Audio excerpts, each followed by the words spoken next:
Hello student, हमने last class में पढ़ा था ट्रांसपोर्ट ऑफ ऑक्सीजन। और ट्रांसपोर्ट ऑफ ऑक्सीजन में मैंने आपको प्रत्येक चीज़ के बारे में बताया था कि किस प्रकार से ऑक्सीजन का परिवहन होता है। ट्रांसपोर्ट ऑफ ऑक्सीजन का मतलब क्या हो गया कि ऑक्सीजन का ब्लड के द्वारा, बता रखा है मैंने कि ब्लड के द्वारा किस प्रकार से ऑक्सीजन लंग्स से प्रत्येक टिश्यू या सेल्स तक पहुंचती है। ठीक, अपन आज बात करेंगे ऑक्सीजन डिसोसिएशन कर्व है। ऑक्सीजन डिसोसिएशन का मतलब ये होता है, देखो अपन यहाँ लिख लेते हैं। मैंने आपको ये बता दिया था कि जब यहाँ पर ये क्या है, वायु कूपिका है, रेस्पिरेशन होगा, ऑक्सीजन आएगी, उसके बाद में ये वेन है, ये कैपिलरी है, इसकी यहाँ से ऑक्सीजन कहाँ आ जाएगी, यहाँ पर, तो ये ऑक्सीजनेटेड ब्लड हो जाएगा। यानी कि ये जब यहाँ पर आएगी तो हीमोग्लोबिन प्लस ऑक्सीजन जुड़ जाएंगे, यानी कि आरबीसी में बैठ के ये यहाँ पे जा रहा था। ये चीज़ें अपन ने यहाँ पे देख ली थी, ये आरबीसी हो गई। ठीक है, अब ये कहाँ पहुँच रहा है, एक टिश्यू के पास में पहुँच रहा है,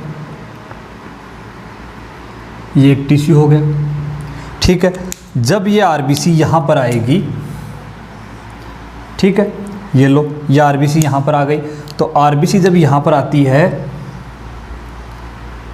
तो यहाँ पे हीमोग्लोबिन के साथ में ये ऐसे बना हुआ होता है। यहाँ पे हमें पता है कि जब ग्लूकोज के साथ में ऑक्सीजन का क्या होता है, ऑक्सीडेशन होता है, तो यहाँ पे बनती है एटीपी और CO2। ठीक है, ये ऑक्सीजन जब पहले परिवहन हुआ था तब आई थी, तो अपन यहाँ कह रहे हैं कि यहाँ पे CO2 क्या करेगी, ये CO2 निकल के यहाँ आरबीसी में आएगी और यहाँ से ये ऑक्सीजन निकल के टिश्यू में चली जाएगी। ये आप इसको कह दोगे टिश्यू में चली जाएगी। आई बात समझ में? तो ऑक्सीजन हीमोग्लोबिन के साथ बंधती है और उसका क्या हो जाता है, ट्रांसपोर्ट हो जाता है, परिवहन हो जाता है। ये लो बच्चों, ये तो बात हो गई अपनी ऑक्सीजन के ट्रांसपोर्ट की। ठीक है, ऑक्सीजन का ट्रांसपोर्ट अब यहाँ से हुआ है कि वायु कूपिका से ऑक्सीजन आई, ठीक है, ब्लड में मिक्स होती है। हीमोग्लोबिन के बारे में मैंने आपको बता रखा है। कैसे बताया था? मैंने ये कहा था कि जो हीमोग्लोबिन होता है उसके अंदर हिम पिगमेंट होता है। क्या होता है? Him pigment. और हिम पिगमेंट के अंदर 4 आयरन होते हैं। इससे ग्लोबिन प्रोटीन जुड़ी हुई है। और ये जो हिम पिगमेंट होता है बच्चों, इसी हिम पिगमेंट से ऑक्सीजन बाइंड होती है, ये जुड़ी हुई है। अब हम पढ़ रहे हैं डिसोसिएशन कर्व। डिसोसिएशन का मतलब यहाँ से हट जाना। तो ये ऑक्सीजन, ये जो हिम पिगमेंट आया है पूरा इस प्रकार से ऑक्सीजन को लेके, तो ये यहाँ से तो इस अवस्था में है, लेकिन यहाँ आने के बाद में ऑक्सीजन तो यहाँ से देखो इसमें आ रही है, ये ऑक्सीजन तो अंदर जा रही है और CO2 जो है वो वापस आरबीसी में आ रही है। तो इस कारण से आप यहाँ देखो कि ये जो चीज़ें हैं यहाँ से टूट जाएगा। ये यहाँ से जो ऑक्सीजन यहाँ पे जुड़ी हुई है वो ऑक्सीजन यहाँ से हट जाएगी। और ये ऑक्सीजन जो हट रही है ना, वो किस प्रकार से इसका एक कर्व बनता है, एक ग्राफ बनता है, उसकी अपन यहाँ आज बात करेंगे। तो ये ट्रांसपोर्ट वाली चीज़ आपके दिमाग में सेट है कम्प्लीटली, इसमें कोई डाउट नहीं होना चाहिए। ये चीज़ें देखो, मैंने कहा था कि इसमें अपन स्टेप वाइज स्टेप पढ़ रहे हैं और प्रत्येक स्टेप अपने को समझ में आ गई तो ही आगे वाला जो लेक्चर है वो समझ में आएगा। ऐसा नहीं कि बीच में से मुंह उठाया और पढ़ लिया, ठीक है मेरे से समझ में आ गया, ठीक है, वो चीज़ नहीं होती इसके अंदर। तो ये चीज़ आपके समझ में आ रही है यहाँ पे क्लियर? उम्मीद करता हूँ ये आपके पास में बनाया हुआ है। यदि किसी बच्चे के पास में नहीं बनाया हुआ है तो आप इसको एक बार रोक कर नोट कर लो।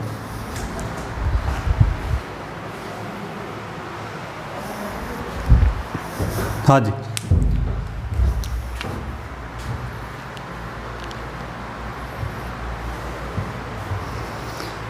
कर लोगे?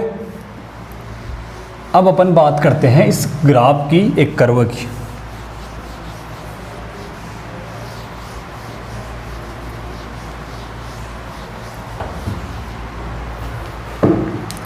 अपन यहाँ बना लेते हैं बच्चों, एक ग्राफ बना लेते हैं।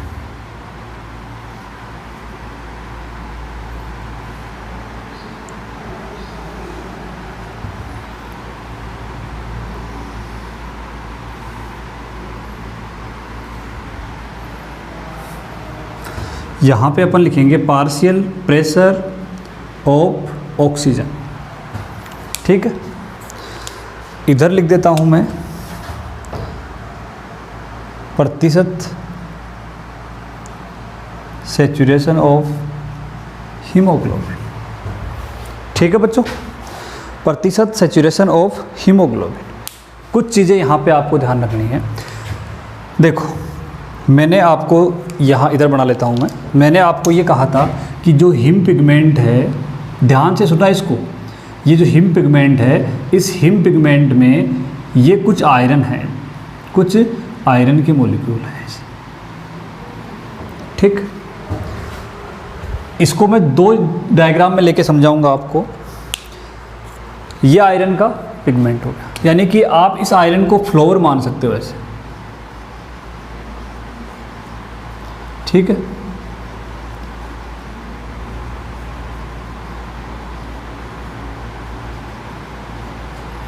ये लो, ये हो गया आयरन के लिए फ्लोर।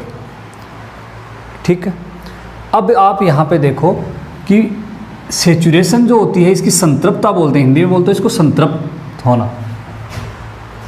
अब ये ग्राफ की यदि अपन बात करते हैं सबसे पहले, तो आप देखो कि oxygen, partial pressure of oxygen, partial pressure के लिए मैंने आपको ये कहा था कि हमारे पास में ये कोई टैंक है, इसके अंदर हमने यहाँ पे क्या है, हीमोग्लोबिन भी है और ऑक्सीजन भी है।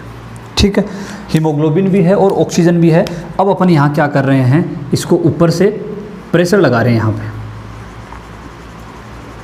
ये लो, ये अपन ने प्रेशर लगाया इसके ऊपर। तो जितना प्रेशर अपन बढ़ाएंगे तो हीमोग्लोबिन की ऑक्सीजन के साथ में जो बंधुता है, जो इसका आपस में जुड़ने, जो बंधुता है, इसका आपस में रिलेशन है, वो क्या हो जाएगा, बढ़ता जाएगा। आई बात समझ में? अरे दो लोग हैं, दोनों में झगड़ा हो गया, अब दोनों दूर दूर जाना चाहते हैं, लेकिन एक इधर से और एक इधर से, दोनों को आपस में धक्का लगा रहे हैं, तो वो नज़दीक आएंगे कि नहीं आएंगे, तो उनमें बंधुता बढ़ रही है। ठीक है, वो बंधुता अलग है, ये बंधुता अलग है। यानी कि जितना प्रेशर लगेगा, दबाव लगेगा, ऑक्सीजन और हीमोग्लोबिन आपस में बंधने की प्रक्रिया इनकी बढ़ती जाएगी।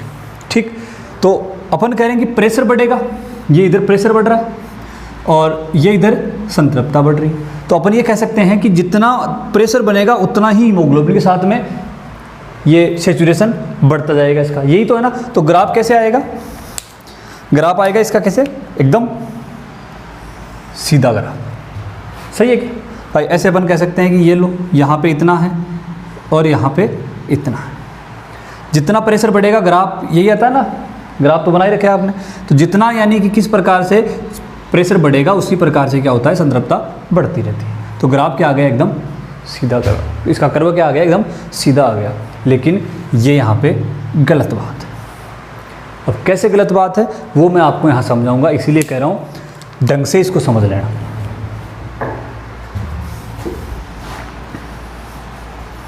ये बहुत ही इम्पोर्टेंट है बच्चों, नीट में आया हुआ क्वेश्चन है। राइट शिफ्टिंग, लेफ्ट शिफ्टिंग, वो सारी चीज़ें इसी के अंदर होगी।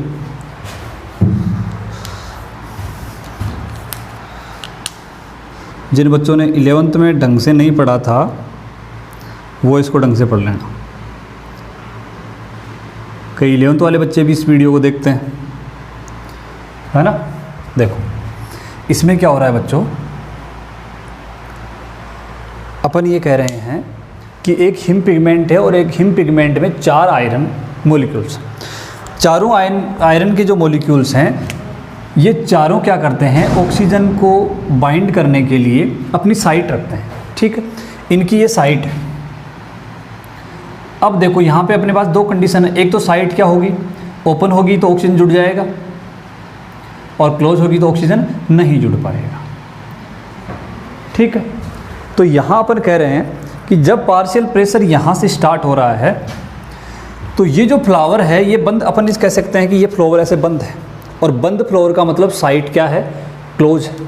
बंद फ्लावर का मतलब क्या है, साइट क्लोज है। तो साइट जब क्लोज होगी तो क्या यहाँ पे ऑक्सीजन बाइंड कर पाएगी, क्या नहीं कर पाएगी। इसलिए स्टार्टिंग में यहाँ से जैसे पार्शियल प्रेशर अपन बढ़ाएंगे थोड़ा सा, तो यहाँ से अपन कह रहे हैं कि इसकी साइड क्या हो जाएगी, ओपन हो जाएगी, यानी कि 25% ओपन हो जाएगा, सैचुरेशन बढ़ी। ठीक है, उसके बाद में अपन बात करें, जब ये थोड़ी सी बढ़ेगी पार्शियल प्रेशर, फिर और बढ़ेगा, फिर इसकी साइट भी ओपन हो जाएगी ये भी ऐसे बंद हैं। आप इमेजिन करो कि ये चारों जो फ्लोर है वो ऐसे बंद है।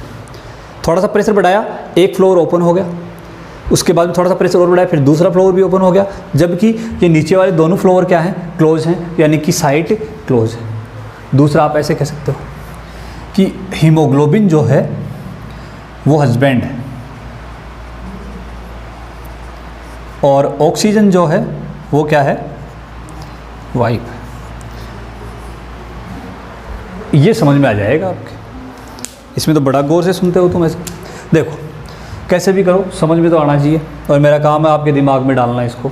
तो ये जो हीमोग्लोबिन है वो है हस्बैंड और ये ऑक्सीजन है, ये है वाइफ। तो जब देखो अरेंज मैरिज हो रही है तो अरेंज मैरिज के दौरान क्या ये हस्बैंड और वाइफ आपस में परिचित हैं क्या? ठीक है, नहीं परिचित है ना। तो क्या इनके बीच में जितना प्रेम होता है उतना रहेगा क्या? नहीं रहेगा। नहीं रहेगा मतलब सर स्टार्टिंग में 25%, 1 महीने 2 महीने साथ रहेंगे, फिर 50%, फिर कम भी हो सकता है, बढ़ भी सकता है, जान भी खा सकती है वाइफ, तो कुछ भी कर सकती है भाई साहब, देखो है ना। तो 50%, 25%, उसके बाद में 75%, और एक ऐसी सीमा आएगी कि इन दोनों के बीच का जो प्रेम है वो अपार फैल जाएगा, बहुत फैल जाएगा, यानी कि 100% हो गया। क्यों? क्योंकि ये दोनों एक दूसरे को बहुत अच्छे से जानते हैं। जब नहीं जानते थे तब कितने हैं, 25%। कैसे भी समझ लो, पहले 25% साइट ओपन है, जब प्रेशर बढ़ेगा 50%, उसके बाद 75 और उसके बाद 100। ठीक है, तो स्टार्टिंग में क्या है, इनके बीच में प्रेम था वो कम था, 25% था, उसके बाद 50 और 50 से फिर कितना हो गया, 100 हो गया। क्लियर? ये चीज़ आपको याद रखनी है। तो अब आप यहाँ पे देखो कि स्टार्टिंग के अंदर जब ये 25% साइट ओपन होती है तब अपना ग्राफ कैसे रहेगा, अपना ग्राफ इस प्रकार चलेगा ऐसे। लेकिन जब 50% होगा तो सैचुरेशन बढ़ रही है, सैचुरेशन बढ़ रही है तो ग्राफ थोड़ा तेजी से ग्रो करेगा। ठीक है, उसके बाद में क्या करें, 75% और 100% पे जाएगा, तो ये क्या हो जाएगा बच्चों, एकदम ऊपर जाएगा एकदम तेजी से। और जब इनका ये पूरी बंधुता कंप्लीट हो जाएगी तो ये ग्राफ क्या करेगा, यहाँ से इस प्रकार से हो जाएगा। आई बात समझ में?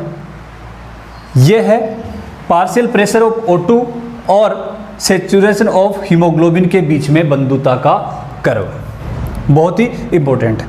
इसमें क्या कर सकते हैं अपन ये कह सकते हैं कि यहाँ पे देखो स्टार्टिंग में जब 25% साइट ओपन थी तो ये बन गया, 50 में ये और 100 में ये बन गया। बोलो बात समझ में आई? देखो देखे थोड़ा सा समझ में आना चाहिए, क्लियर। उसी के बाद आप इसको नोट करोगे, दोबारा सुनना। मैं ये कह रहा हूँ कि पार्शियल प्रेशर जितना बढ़ेगा उतनी ही सैचुरेशन बढ़ेगी हीमोग्लोबिन की ऑक्सीजन के प्रति। लेकिन क्या हो रहा है, स्टार्टिंग के अंदर इनकी जो हीमोग्लोबिन की जो हिम पिगमेंट है, उस हिम पिगमेंट की ऑक्सीजन के प्रति जो सैचुरेशन है वो बहुत कम है, बहुत कम है। तो ग्राफ क्या करेगा, स्लो चलेगा। लेकिन जैसे ही 50% होगी तो ग्राफ बढ़ेगा, उसके बाद तीसरी साइट भी ओपन हो जाएगी और चौथी साइट भी ओपन हो जाएगी। और जब चारों साइट ओपन हो जाएगी तो एक फिक्स सीमा आ जाएगी, उस सीमा से आगे और बंधुता नहीं हो सकती। इन दोनों के हस्बैंड वाइफ के बीच में जो प्रेम है उसकी भी एक सीमा होती है। ऐसे नहीं कि ला भाई चल बढ़ता जाएगा, ये तो समुद्र है, ये कुछ नहीं है। ठीक है, सब मोह माया है। हस्बैंड और वाइफ का बीच के जो प्रेम है वो 100% होने के बाद में क्या हो गया, एक सीमा आ गई, ये रही। ऐसे ही हीमोग्लोबिन और ऑक्सीजन की जो सीमा है वो यहाँ पर आ गई, उसके बाद में क्या हो जाएगा, कांस्टेंट हो जाएगा। ठीक है, ये होता है ऑक्सीजन डिसोसिएशन कर्व। अब इसके अंदर अपने को पढ़ना है कि ये कब लेफ्ट में शिफ्ट होता है, कब राइट में शिफ्ट होता है। इससे पहले आप ये चीज़ें नोट कर लो।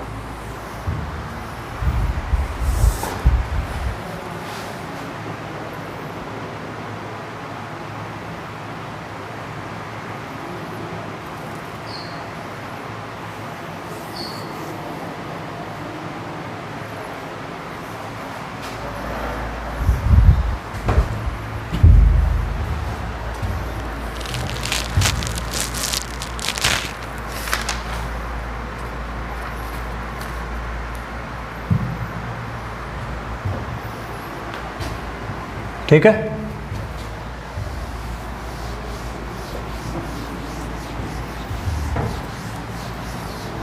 एनसीईआरटी में ये सारी चीज़ें लिखी हुई है, बस आपको ढंग से पढ़ना है उसको, ये ढूंढना है कि कहाँ पे लिखी हुई है, और प्रत्येक एनसीईआरटी की लाइन टू लाइन आपको पढ़ा रहा हूँ। अब मैं आपको पढ़ाऊँगा कि हीमोग्लोबिन के साथ में क्या, हीमोग्लोबिन के साथ में जो O2 बंधती है, बाइंड होती है, तो इसको जो प्रभावित करने वाले जो फैक्टर्स हैं, इन दोनों के प्रेम को बनाए रखने वाले फैक्टर हैं। कुछ ऐसे फैक्टर होते हैं जो इन दोनों के प्रेम को तोड़ना चाहते हैं। तो ये दो प्रकार के फैक्टर हैं कि कौन से फैक्टर ऐसे हैं जो ऑक्सीजन हीमोग्लोबिन की बाइंडिंग को प्रेरित करते हैं, और कौन से ऐसे फैक्टर हैं जो ऑक्सीजन हीमोग्लोबिन की बाइंडिंग जो है उसको तोड़ना चाहते हैं। तो आपके दिमाग में एक चीज़ तो ये आ रही होगी कि कौन से स्थान पे, मैंने पूरा पढ़ा रखा है बेटो ट्रांसपोर्ट वाला, कौन से स्थान पे बाइंडिंग को बढ़ाने वाले फैक्टर होते हैं और कौन से स्थान पे हीमोग्लोबिन ऑक्सीजन को तोड़ने वाले फैक्टर होते हैं। बताओ, बांधने वाले या बाइंडिंग वाले फैक्टर कहाँ पे होंगे? अरे सीधी सी बात है, हम ऑक्सीजन अंदर लेते हैं, लंग्स के अंदर जाएगी, एल्यूल वायु कूपिकाएँ जो हैं, एल्यूलाई जो है वहाँ पे कैपिलरीज होती है, कैपिलरीज में ऑक्सीजन जाएगी तो वहीं पे तो बाइंडिंग होगी ना, तो लंग्स के अंदर होगा। प्रेरित करने वाले ऑक्सीजन हीमोग्लोबिन की बाइंडिंग को बढ़ाने वाले, बंधुता को बढ़ाने वाले जो फैक्टर है वो कहाँ पे होते हैं, कहाँ पे काम करते हैं? लंग्स में करते हैं। और उसको तोड़ने वाले, उनके जो प्रेम जो है आपस में हीमोग्लोबिन ऑक्सीजन के बीच में, उसको तोड़ने वाले टिश्यू में होते हैं, क्योंकि टिश्यू को ऑक्सीजन चाहिए। यदि हीमोग्लोबिन से जुड़ी हुई ऑक्सीजन है तो टिश्यू काम नहीं ले पाएगा, इसलिए टिश्यू में कुछ ऐसे फैक्टर होते हैं जो क्या करते हैं, ऑक्सीजन को हीमोग्लोबिन से दूर कर देते हैं और ऑक्सीजन उस काम पे चली जाती है टिश्यू के पास में, और टिश्यू काम में ले लेता है। चलो हेडिंग लगाते हैं।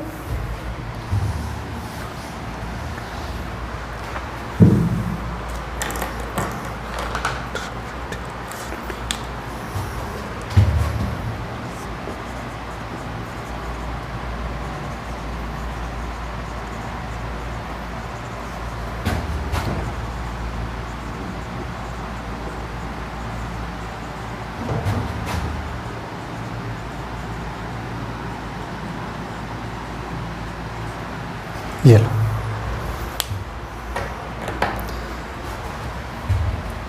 Factor affecting affinity of haemoglobin for oxygen. Haemoglobin की जो बंधुता है, उस बंधुता को प्रभावित करने वाले जो कारक हैं ऑक्सीजन के प्रति, यानी हीमोग्लोबिन और ऑक्सीजन की जो बंधुता है, उस बंधुता को प्रभावित करने वाले जो कारक हैं, उन कारक की अपन बात करेंगे। क्लियर? तो ये आप हेडिंग लगाओ सबसे पहले तो।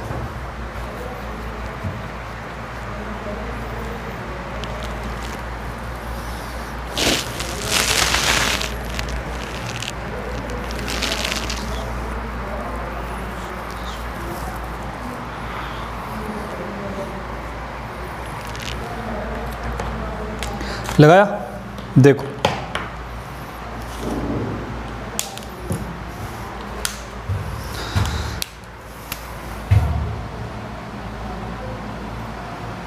समझ जाओगे क्या है। वायु कूपिका है और यहाँ पे ये हो जाएगी ब्लड वेसल, और इसके अंदर क्या है, ये आरबीसी है। ठीक है, तो अपन यहाँ कह सकते हैं कि ये लंग्स की बात अपन कर रहे हैं, लंग्स की बात कर रहे हैं। ऑक्सीजन अंदर आ गई और इसके अंदर आरबीसी है, तो आरबीसी के अंदर क्या होता है बच्चों, हीमोग्लोबिन होता है। तो अपन, मैं हीमोग्लोबिन को ऐसे बना देता हूँ कि इसमें 4 हीम पिगमेंट हैं, तो ऐसे 4 साइट हो जाएगी इसकी, 1 2 3, येलो, ये इसकी 4 साइट हो गई। और 4 साइट है तो 4 ऑक्सीजन यहाँ मॉलिक्यूल इसके जुड़ जाएंगे, 1 2 3 और ये 4, बराबर। बोलो, देखो कंफ्यूज कुछ नहीं होना इसमें, सीधी सीधी बातें कर रहा हूँ मैं यहाँ पे। देखो वही सारी बातें कि लंग्स में ऑक्सीजन आई, ऑक्सीजन कहाँ चली गई? वायु कूपिकाओं में, वायु कूपिकाओं से कहाँ जा रही है? वायु कूपिकाओं की जो कैपिलरीज हैं उनमें जा रही है। कैपिलरीज में ब्लड भरा हुआ है, ब्लड में आरबीसी है और आरबीसी में हीमोग्लोबिन है, हीमोग्लोबिन में हिम पिगमेंट है और हिम पिगमेंट में जो 4 साइट हैं उन चारों साइट से जाके ऑक्सीजन जुड़ जाएगी। ये बात मैंने यहाँ पे नोट की, देखो दिख रहा है? ठीक है। अब बताओ बच्चों, ये ऑक्सीजन कहाँ जा रही है? ये आरबीसी कहाँ जा रही है? डायरेक्ट बना देता हूँ मैं, लंग्स में गई, हार्ट में गई, हार्ट ने पूरी बॉडी में भेजी, वो चीज़ें हम पहले पढ़ चुके हैं तो दोबारा उसको लिखने की ज़रूरत नहीं है। मैं यहाँ डायरेक्ट बना देता हूँ कि ये क्या हो गया? ये हो गया टिश्यू, ये हो गया टिश्यू, ठीक है। और टिश्यू हो गया तो टिश्यू के अंदर ये लो, हार्ट वाले अपने को नहीं बनाना इसके अंदर, ये ध्यान रखना आप, ठीक। थोड़ा इसको बड़ा कर देता हूँ मैं, ये लो, ये आ गई कौन? आरबीसी आ गई।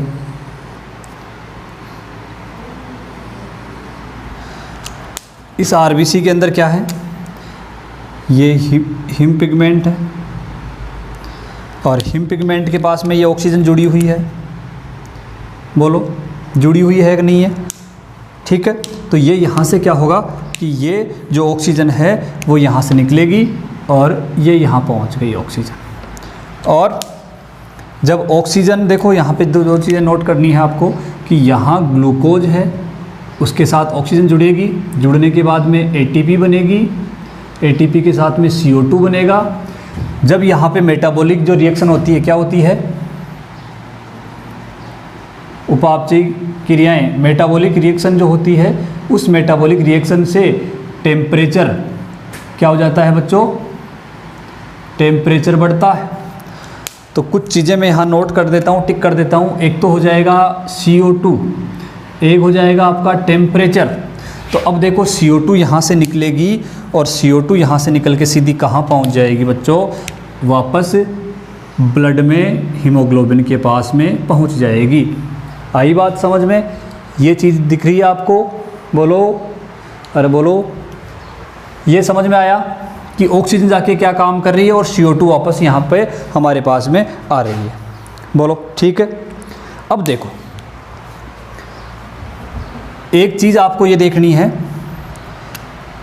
कि ये जो CO2 बना है तो यहाँ पे कुछ मॉलिक्यूल जल के भी बनते हैं।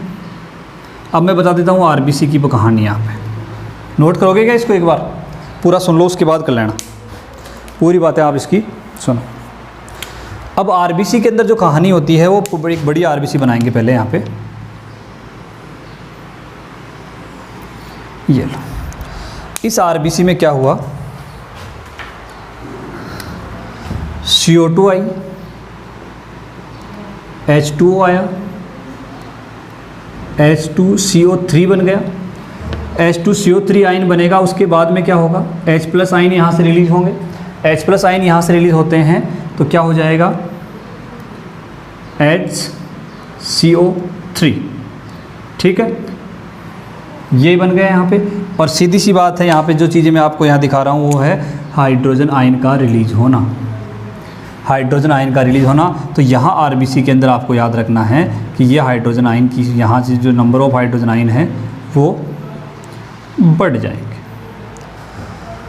देखो 1, 2 और 3 कौन कौन सी ऐसे फैक्टर हैं? थोड़ा सा 10 सेकंड आप दिमाग लगाओ, ये यहाँ से डिसाइड करो कि कौन कौन से ऐसे फैक्टर हैं जो ये चाहते हैं कि हीमोग्लोबिन से ऑक्सीजन अलग हो जाए।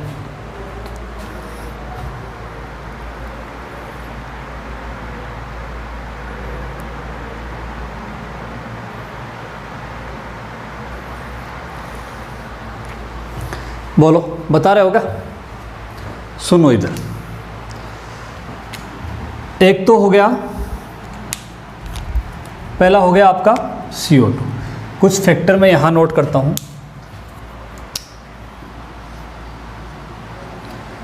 CO2 की बंधुता ऑक्सीजन की तुलना में अधिक होती है। तो CO2 जब है तो ऑक्सीजन थोड़ी जुड़ेगी, CO2 जुड़ेगी। NCERT में डायरेक्ट लिखा हुआ ये चीज़। तो पहली बात CO2 की अधिकता क्या करेगी, इसके लगाव को कम कर देगी। उसके बाद में टेम्परेचर, या आप कह सकते हो इसको, जैसे पहले टेम्परेचर कह लो या फिर हाइड्रोजन आयन कह लो। ये लो मैंने लिख दिया यहाँ पे हाइड्रोजन आयन लिख दिया। ये जो हाइड्रोजन आयन है एसिड, यानी कि जितने हाइड्रोजन आयन, ये होता है ना ऐसे पीएच स्केल वाला, यहाँ से इधर पीएच कम इधर ज़्यादा, तो ये हाइड्रोजन आयन की संख्या क्या हो रही है यहाँ पे, बढ़ रही है H+ आयन, तो पीएच का लेवल क्या हो रहा है यहाँ पे, कम हो रहा है। ठीक, हाइड्रोजन आयन की अधिकता हो गई। दूसरा यहाँ पे क्या क्या कर रहा है, एक हो जाएगा टेम्परेचर अधिक होना, यानी कि CO2 की अधिकता, हाइड्रोजन आयनों की अधिकता और टेम्परेचर की अधिकता क्या करते हैं, ऑक्सीजन और हीमोग्लोबिन का जो जुड़ाव है उसको कम कर देते हैं। कैसे, ये जो हाइड्रोजन आयन है वो मूव करता हुआ क्या करेगा, हीमोग्लोबिन के पास पहुंच जाएगा और हीमोग्लोबिन से ऑक्सीजन की जो बाइंडिंग है उसको कम कर देता है, उसको न्यूट्रल या अपन कह सकते हैं कि वहाँ पे जाके उसके क्या करेगा, वो टॉर्चर करेगा उसको कि इससे जोड़ना नहीं है। दूसरा CO2 जो है, तो CO2 जहाँ पर ज़्यादा हो जाएगी तो ऑक्सीजन क्या करेगी, ऑक्सीजन को वहाँ से बाइंडिंग में दिक्कत आएगी, तो CO2 जितनी बराबर इस मात्रा में CO2 है वो उसका कंपटीटर हो जाएगा वहाँ पे, तो हीमोग्लोबिन से कौन बाइंड करेगा, CO2 करेगी, ना कि O2। CO2 की अधिकता, हाइड्रोजन आयन और टेम्परेचर। इधर आ जाओ, यहाँ पे इसमें फुल मात्रा में क्या है, ऑक्सीजन है, टेम्परेचर भी कम है और हाइड्रोजन आयन भी यहाँ पर नहीं है, इसलिए तीनों ही चीज़ यहाँ पे नहीं है, इसलिए यहाँ पे हीमोग्लोबिन के साथ में ऑक्सीजन जुड़ रहा है, यहाँ पे जुड़ रहा है, इसके अंदर हीमोग्लोबिन के साथ में ऑक्सीजन जुड़ रहा है, लेकिन यहाँ पे ये तीनों ही चीज़ है, इसलिए हीमोग्लोबिन, ऑक्सी हीमोग्लोबिन जो बना हुआ था उस ऑक्सी हीमोग्लोबिन से ये क्या कर रहा है, ये टूट रहा है, यहाँ से ऑक्सी हीमोग्लोबिन अलग हो रहा है और ऑक्सीजन अलग हो रही है। क्लियर, नोट कर लो इसको।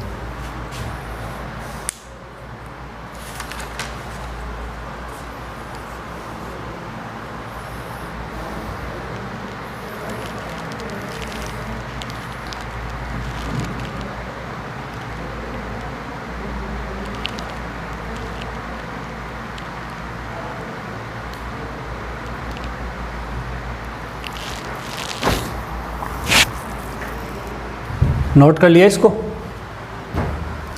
कर लो फटाफट करो।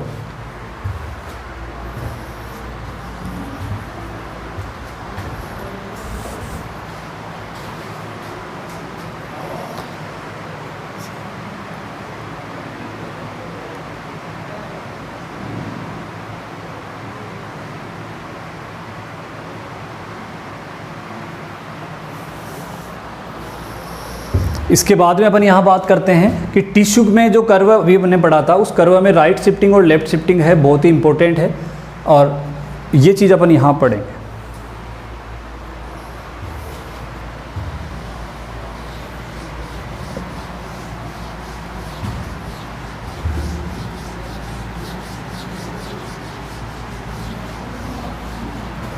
सबसे पहले बात करेंगे अपन टिश्यू में।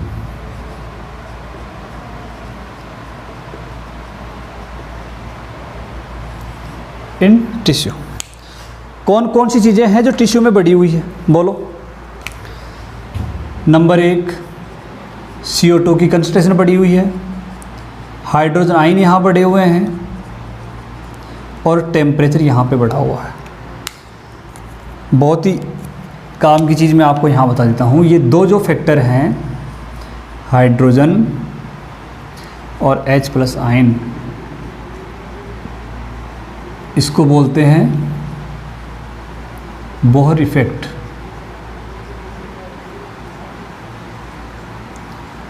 बोहर प्रभाव, ठीक है, बोहर इफेक्ट, बोहर प्रभाव। बोहर इफेक्ट क्या होता है बच्चों? बोहर इफेक्ट के लिए आप याद रख सकते हो कि increase concentration of CO2 and hydrogen ion जो हैं ये क्या करते हैं, CO2 की सांद्रता बढ़ गई और हाइड्रोजन आयन ये क्या करते हैं, कम कर देते हैं, decrease, affinity of haemoglobin for O2। क्या कहा मैंने? टिश्यू के अंदर, मैं यहाँ लिख दूंगा, टिश्यू के अंदर CO2 की मात्रा ज़्यादा है, हाइड्रोजन आयन की मात्रा ज़्यादा है और टेम्परेचर ज़्यादा है। ये कैसे ज़्यादा है वो मैंने अभी आपको विथ डायग्राम एक्सप्लेन कर दिया है। अब आपको यहाँ पे चीज़ देख रही है कि ये जो CO2 और हाइड्रोजन आयन की बढ़ी हुई जो मात्रा है ये किसको इंगित करती है? बोहर इफेक्ट को। तो बोहर इफेक्ट क्या होता है बच्चों कि एक तो जो CO2 है इसकी सांद्रता बढ़ गई, दूसरा हाइड्रोजन आयन है ये भी यहाँ पे बढ़े हुए हैं। तो ये दोनों जब ज़्यादा हैं तो क्या हीमोग्लोबिन के साथ में ऑक्सीजन जुड़ पाएगी? क्या जुड़ने की जो इसका लगाव है वो बढ़ेगा, कम होगा? कम होगा। क्या हो जाएगा? कम होगा, घटेगा, डिक्रीज होगा। और डिक्रीज हो रहा है यानी कि CO2 और हाइड्रोजन आयन की वजह से हीमोग्लोबिन, ऑक्सी हीमोग्लोबिन जो बन रहा है, ऑक्सी हीमोग्लोबिन की बनने की जो मात्रा है वो घटती जा रही है। यही क्या है बच्चों? Bohr effect. यही क्या है? Bohr effect.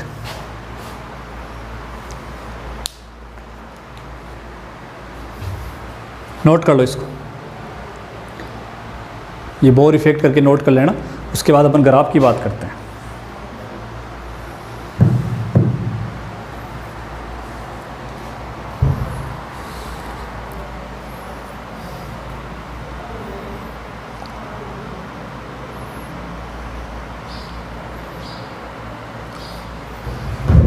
हो गया?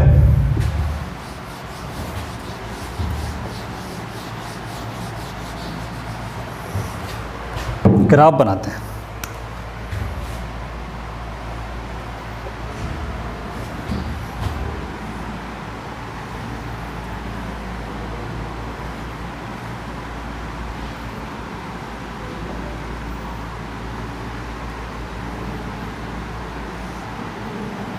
ठीक है, इसके लिए मैंने ग्राफ बनाया था पहले, ये रहा।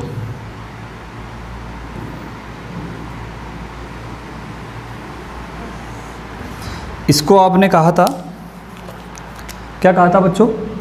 पार्शियल प्रेशर ऑफ O2, और इसको कहा था आपने प्रतिशत सैचुरेशन ऑफ हीमोग्लोबिन। ठीक है, यदि मैं टिश्यू की बात करता हूँ तो टिश्यू के अंदर जो ग्राफ बनेगा, तो टिश्यू के अंदर ग्राफ बन रहा है वो, अब आप देखो इसको कि ये साइड पहले धीरे धीरे ओपन हो रही थी, साइड धीरे धीरे ओपन हुई, मतलब ऑक्सीजन हीमोग्लोबिन की बंधुता धीरे धीरे बढ़ती जा रही है। ठीक है, यहाँ पे क्या हो रहा है कि इसमें बंधुता जो है वो इतनी फास्ट नहीं बढ़ेगी। तो ये जो ग्राफ है वो इस प्रकार से आएगा ऐसे। ठीक है, ये हो गया इन टिश्यू। ये ग्राफ किधर शिफ्ट हो गया? राइट में, शिफ्ट टू राइट। टिश्यू में राइट में शिफ्ट क्यों हो रहा है कि इसकी जो सैचुरेशन है वो इतना बढ़ नहीं पाता है जितना कि वो एल्यूलाई के अंदर बढ़ता है। क्यों? क्योंकि वहाँ पर ये फैक्टर मौजूद है, CO2 है, हाइड्रोजन आयन है और टेम्परेचर है। क्लियर? हाइड्रोजन आयन तो pH कम। क्लियर यहाँ तक? तो ये तो हो गया शिफ्ट टू राइट। क्वेश्चन आता है ये बहुत इंपॉर्टेंट चीज़ है कि ग्राफ राइट में शिफ्ट कब होता है और लेफ्ट में शिफ्ट कब होता है। दूसरी बात करते हैं अपन, इन लंग्स की बात कर लेते हैं। दूसरा पॉइंट, इन लंग्स। तो आप बताओ लंग्स के अंदर क्या क्या होता है? क्या CO2 की मात्रा ज़्यादा है? क्या बोलो, ज़्यादा है क्या? नहीं, कम है। हाइड्रोजन आयन कम है। टेम्परेचर भी क्या है बच्चों? कम है। बोलो, ठीक है। तो अब आप बताओ कि इसमें ये ग्राफ किस प्रकार से बनेगा। देखो, कोशिश करो।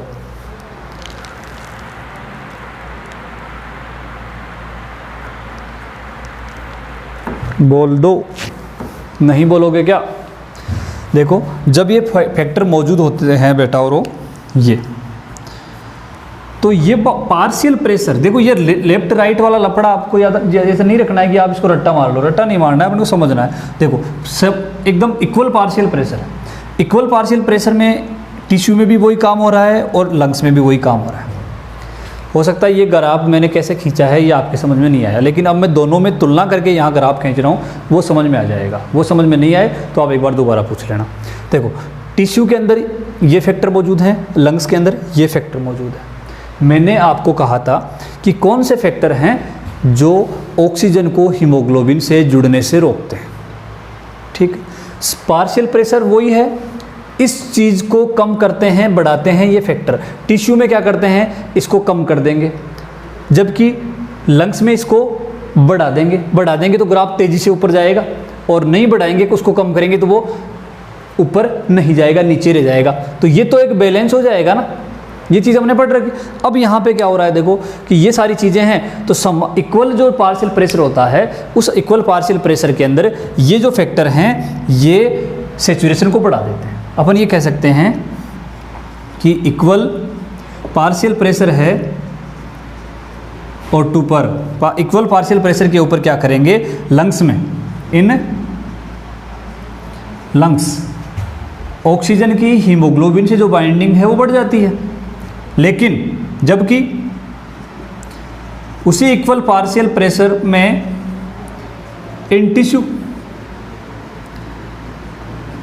O2 प्लस हीमोग्लोबिन की जो बाइंडिंग है वो घट जाती है।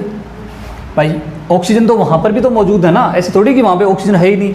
टिश्यू में भी ऑक्सीजन होती है और लंग्स में भी ऑक्सीजन होती है, लेकिन ये जो फैक्टर हैं ये वाले, उनकी कंडीशन अलग अलग होती है दोनों के अंदर। टिश्यू में भी अलग होती है और लंग्स में भी अलग होती है, और इस कारण से वो क्या करते हैं कि इसकी सैचुरेशन को बढ़ा देते हैं। कहाँ पे, लंग्स में, और ये फैक्टर बढ़े हुए हैं इसलिए टिश्यू में घटा देते हैं। तो घटा देंगे तो किस प्रकार से ग्राफ आ जाएगा, ये देखो टिश्यू का हो गया। अब अपन लंग्स की बात करते हैं, लंग्स में ये कम है, मतलब सैचुरेशन बढ़ेगी, सैचुरेशन बढ़ेगी, सैचुरेशन बढ़ के जब चलती है तो ये हो जाएगा यहाँ पे इस प्रकार से।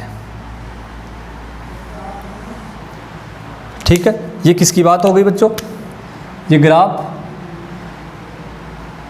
इन लंग्स, और ये क्या हो जाएगा,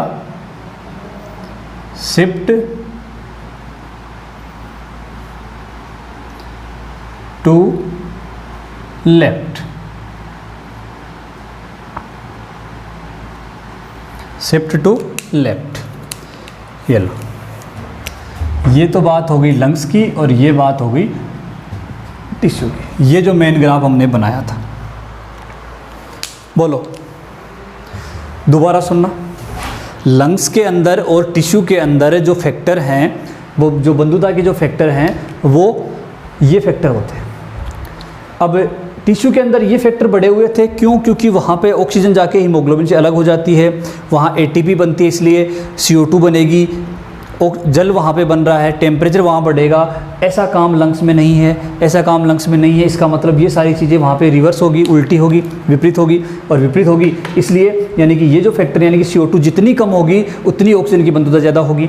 हाइड्रोजन के आयन जो जितने कम होंगे उतनी ऑक्सीजन की बंधुता ज़्यादा होगी। टेम्परेचर जितना कम होगा उतनी ही ऑक्सीजन की बंधुता ज़्यादा होगी। तो ये चीज़ें यहाँ पर उल्टी है, और इसमें यानी कि ये ऑक्सीजन हीमोग्लोबिन के फेवर में है और ये उसके विपरीत काम करती है। तो टिश्यू में क्या होता है, लंग्स में क्या होता है, कैसे ये ग्राफ बनता है, ये सारी चीज़ें हमने पढ़ ली। क्लियर, इसको आप ढंग से कर लेना।